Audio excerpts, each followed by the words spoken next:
ಏಕಾದಶಿ ಈ ಹೆಸರನ್ನ ನಾವೆಲ್ಲ ಕೇಳಿರ್ತೀವಿ ಅಲ್ವಾ? ಲಕ್ಷಾಂತರ ಜನ ಬಹಳ ಶ್ರದ್ಧೆಯಿಂದ ಈ ಒಂದು ಉಪವಾಸವನ್ನ ಆಚರಿಸ್ತಾರೆ.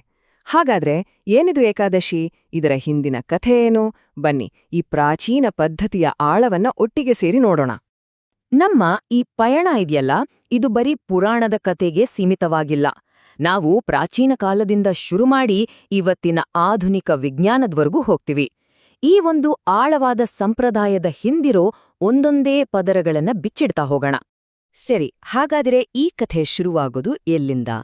ಪದ್ಮಪುರಾಣದ ಪ್ರಕಾರ ಏಕಾದಶಿಯ ಮೂಲ ಒಂದು ದೊಡ್ಡ ಯುದ್ಧದಲ್ಲಿ ಅಡಗಿದೆ. ಕಥೆ ಹೀಗಿದೆ ನೋಡಿ. ಮುರನನ್ನೋ ಒಬ್ಬ ರಾಕ್ಷಸ ದೇವಲೋಕವನ್ನೇ ಗಡಗಡ ನಡುಗಿಸ್ತಿದ್ದ.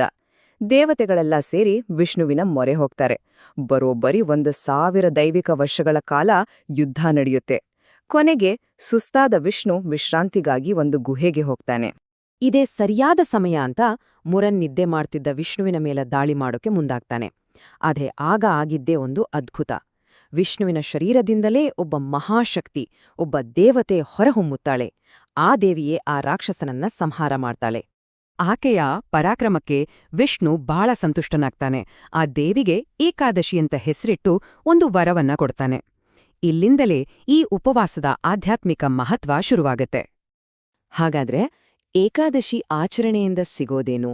ನಂಬಿಕೆಯ ಪ್ರಕಾರ ಇದರಿಂದ ಮೋಕ್ಷ ಅಂದ್ರೆ ಜನನ ಮರಣ ಚಕ್ರದಿಂದ ಮುಕ್ತಿ ಸಿಗುತ್ತೆ, ವೈಕುಂಠಕ್ಕೆ ದಾರಿ ಸಿಗುತ್ತೆ ಅಂತಾರೆ. ಇನ್ನೂ ಸರಳವಾಗಿ ಹೇಳೋದಾದ್ರೆ ಈ ಉಪವಾಸ ನಮ್ಮೊಳಗಿನ ರಾಕ್ಷಸರನ್ನ ಗೆಲ್ಲೋಕೆ ಸಹಾಯ ಮಾಡುತ್ತೆ. ಅಂದ್ರೆ ನಮ್ಮಲ್ಲಿರೋ ಕೆಟ್ಟ ಗುಣಗಳಾದ ಜಡತ್ವ, ಅಹಂಕಾರವನ್ನ ನಿಯಂತ್ರಿಸೋಕೆ ಇದೊಂದು ದಾರಿ. ಸರಿ, ಈ ಆಧ್ಯಾತ್ಮಿಕ ಗುರಿಯನ್ನ ನಾವು ದೈಹಿಕವಾಗಿ ಆಚರಣೆಗೆ ತರೋದು ಹೇಗೆ? ಉಪವಾಸನ ನಿಯಮಗಳೇನು? ಈಗ ಅದ್ರ ಬಗ್ಗೆ ಮಾತಾಡೋಣ. ಹಾಗಾದ್ರೆ ಈ ಉಪವಾಸವನ್ನ ಆಚರಿಸೋದು ಹೇಗೆ? ಇದರಲ್ಲಿ ಹಲವು ವಿಧಗಳಿವೆ. ಪ್ರತಿಯೊಬ್ರು ತಮ್ಮ ಶಕ್ತಿ, ತಮ್ಮ ಬದ್ಧತೆಗೆ ತಕ್ಕಂತೆ ಇದನ್ನ ಪಾಲಿಸ್ಬೋದು. ಇದರಲ್ಲಿ ಅತ್ಯಂತ ಕಠಿಣವಾದದ್ದು ಅಂದ್ರೆ ನಿರ್ಜಲ ಉಪವಾಸ, ಅಂದ್ರೆ ನೀರನ್ನೂ ಕುಡಿಯೋದಿಲ್ಲ. ಎರಡನೇದು ಫಲಾಹಾರ, ಅಂದ್ರೆ ಹಣ್ಣು, ಹಾಲು, ಡ್ರೈ ಫ್ರೂಟ್ಸ್ ಮಾತ್ರ ತಿನ್ನೋದು. ಆದ್ರೆ ಸಾಮಾನ್ಯವಾಗಿ ಎಲ್ರೂ ಪಾಲಿಸೋ ಮೂಲ ನಿಯಮ ಅಂದ್ರೆ ಧಾನ್ಯಗಳು ಮತ್ತು ಬೇಳೆಕಾಳುಗಳನ್ನ ಸಂಪೂರ್ಣವಾಗಿ ಬಿಡೋದು. ಯಾಕೆ ಧಾನ್ಯಗಳನ್ನೇ ಬಿಡಬೇಕು ಅನ್ನೋದಕ್ಕೆ ಒಂದು ನಂಬಿಕೆ ಇದೆ. ಈ ದಿನ ಪಾಪ ಪುರುಷ ಅಂತ ಕರೆಯಲ್ಪಡುವ ಪಾಪದ ಮೂರ್ತರೂಪ ಧಾನ್ಯಗಳಲ್ಲಿ ಬಂದು ಆಶ್ರಯ ಪಡೆಯುತ್ತಂತೆ. ಅದಕ್ಕೆ ಧಾನ್ಯಗಳನ್ನ ತ್ಯಜಿಸಬೇಕು ಅನ್ನೋದು ಮೂಲ ನಿಯಮ. ಹಾಗಾಗಿ ಏಕಾದಶಿಯ ಊಟ ಅಂದ್ರೆ ಫಲಾಹಾರವನ್ನ ಸಾಮಾನ್ಯವಾಗಿ ಕುಟ್ಟಕ್ಕಿ ಹಿಟ್ಟು ಅಥವಾ ಸಿಂಗಾಡದ ಹಿಟ್ಟಿನಿಂದ ಮಾಡ್ತಾರೆ. ಜೊತೆಗೆ ಕೆಲವೊಂದು ನಿರ್ದಿಷ್ಟ ತರಕಾರಿಗಳು ಮತ್ತೆ ಮಸಾಲೆಗಳನ್ನ ಬಳಸಿ ಇದನ್ನ ತಯಾರಿಸಲಾಗುತ್ತೆ. ಇಲ್ಲಿಯವರೆಗೆ ನಾವು ಪುರಾಣ, ನಂಬಿಕೆಗಳ ಬಗ್ಗೆ ಮಾತಾಡ್ದ್ವಿ. ಈಗ ಬರೋಣ ಒಂದು ಇಂಟ್ರೆಸ್ಟಿಂಗ್ ವಿಷಯಕ್ಕೆ.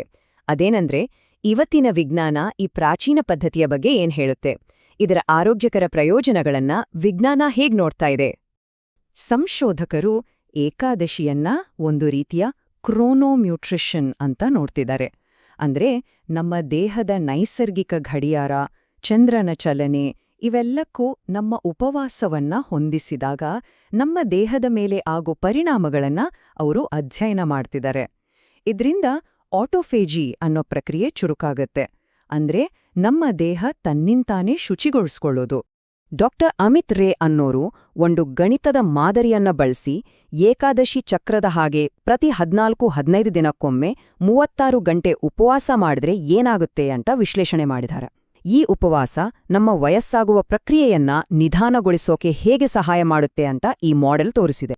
ಅವರ ಅಧ್ಯಯನದ ಪ್ರಕಾರ ಈ ರೀತಿ ಉಪವಾಸ ಮಾಡೋದ್ರಿಂದ ನಮ್ಮ ದೇಹದ ಕೋಶಗಳಿಗೆ ಶಕ್ತಿ ಕೊಡೋ ಮೈಟೊಕಾಂಡ್ರಿಯಾದ ಗುಣಮಟ್ಟ ಸುಮಾರು 22% ಹೆಚ್ಚಾಗುತ್ತಂತೆ. ಅಂದ್ರೆ ಸಿಂಪಲ್ ಆಗಿ ಹೇಳೋದಾದ್ರೆ ನಮ್ಮ ಸೆಲ್ಸ್ಗೆ ಹೆಚ್ಚು ಎನರ್ಜಿ ಸಿಗುತ್ತೆ. ಅಷ್ಟೇ ಅಲ್ಲ, ನಮ್ಮ ದೇಹಕ್ಕೆ ಹಾನಿ ಮಾಡೋ ಆಕ್ಸಿಡೇಟಿವ್ ಸ್ಟ್ರೆಸ್ ಅಂತಾರಲ್ಲ, ಅದಕ್ಕೆ ಕಾರಣವಾಗೋ ಕಣಗಳು ಕೂಡ ಸುಮಾರು 18% ಕಡಿಮೆ ಆಗುತ್ತಂತೆ. ಅಂದ್ರೆ ನಮ್ಮ ದೇಹ ಒಳಗಿನಿಂದಲೇ ಆರೋಗ್ಯವಾಗಿರುತ್ತೆ. ಮತ್ತೆ ಎಲ್ಲಕ್ಕಿಂತ ಮುಖ್ಯವಾಗಿ ನಮ್ಮ ಮೆಟಬಾಲಿಸಂ ಅಂದ್ರೆ ಚಯಾಪಚಯ ಕ್ರಿಯೆಯನ್ನ ಇದು ಬಲಪಡಿಸುತ್ತೆ. ಇದರಿಂದ ನಮ್ಮ ದೇಹದ ರೋಗ ನಿರೋಧಕ ಶಕ್ತಿ ಹೆಚ್ಚಾಗಿ ನಾವು ಹೆಚ್ಚು ಆರೋಗ್ಯವಾಗಿರೋಕೆ ಸಹಾಯ ಆಗತ್ತೆ. ಸರಿ, ಇಲ್ಲಿವರೆಗೂ ನೋಡಿದ್ದು ವೈಯಕ್ತಿಕ ಆಚರಣೆ ಮತ್ತು ಅದರ ವೈಜ್ಞಾನಿಕ ಕಾರಣಗಳನ್ನ. ಆದ್ರೆ ಇದೇ ಏಕಾದಶಿ ಒಂದು ದೊಡ್ಡ ಹಬ್ಬದ ರೀತಿ ಸಾಮೂಹಿಕವಾಗಿ ಹೇಗೆ ಆಚರಿಸಲ್ಪಡುತ್ತೆ ಅದನ್ನ ನೋಡೋಣ ಬನ್ನಿ. ಡಿಸೆಂಬರ್ ಅಥವಾ ಜನವರಿ ತಿಂಗಳಿನಲ್ಲಿ ಬರೋ ವೈಕುಂಠ ಏಕಾದಶಿಯ ದಿನ ದೇವಸ್ಥಾನಗಳಲ್ಲಿ ವೈಕುಂಠ ದ್ವಾರ ಅಂತ ಒಂದು ವಿಶೇಷ ಬಾಗಿಲನ್ನ ತೆರೀತಾರೆ. ಅದರಲ್ಲೂ ತಿರುಪತಿಯಂಥ ಕ್ಷೇತ್ರಗಳಲ್ಲಿ ಈ ದಿನ ಲಕ್ಷಾಂತರ ಜನ ಸೇರ್ತಾರೆ. ಇದು ನಿಜಕ್ಕೂ ಒಂದು ದೊಡ್ಡ ಹಬ್ಬ. ಭಕ್ತರ ನಂಬಿಕೆ ಪ್ರಕಾರ ಈ ದಿನ ಆ ಸ್ವರ್ಗದ ಬಾಗಿಲಿನ ಮೂಲಕ ಒಳಗೆ ಹೋದ್ರೆ ಪಾಪಗಳೆಲ್ಲ ಪರಿಹಾರವಾಗಿ ಮೋಕ್ಷ ಸಿಗುತ್ತೆ ಅಂತ. ಇದೊಂದು ಬಹಳ ಪವಿತ್ರವಾದ ಆಚರಣೆ. ಇಷ್ಟೆಲ್ಲಾ ನಿಯಮಗಳಿದ್ರೂ ಕೊನೆಗೆ ಎಲ್ಲರೂ ಹೇಳೋದು ಒಂದೇ ಮಾತು: ಏಕಾದಶಿ ಅಂದ್ರೆ ಬರೀ ಊಟ ಬಿಡೋದಲ್ಲ, ಆಹಾರದ ನಿಯಮಗಳ ಬಗ್ಗೆ ತಲೆ ಕೆಡಿಸ್ಕೊಡೋದ್ಕಿಂತ ಆ ದಿನ ದೇವರ ಮೇಲೆ ಮನಸ್ಸನ್ನ ಕೇಂದ್ರೀಕರಿಸೋದು ಹೆಚ್ಚು ಮುಖ್ಯ ಅಂತ. ಹಾಗಾದ್ರೆ ಏಕಾದಶಿ ಅಂದ್ರೆ ಕೇವಲ ನಿರ್ಬಂಧಗಳ ದಿನನ, ಅಥವಾ ನಮ್ಮ ದೇಹ ಮತ್ತೆ ಮನಸ್ಸಿಗೆ ಒಂದು ಹೊಸ ಚೈತನ್ಯ ಕೊಡೋ ದಿನನ?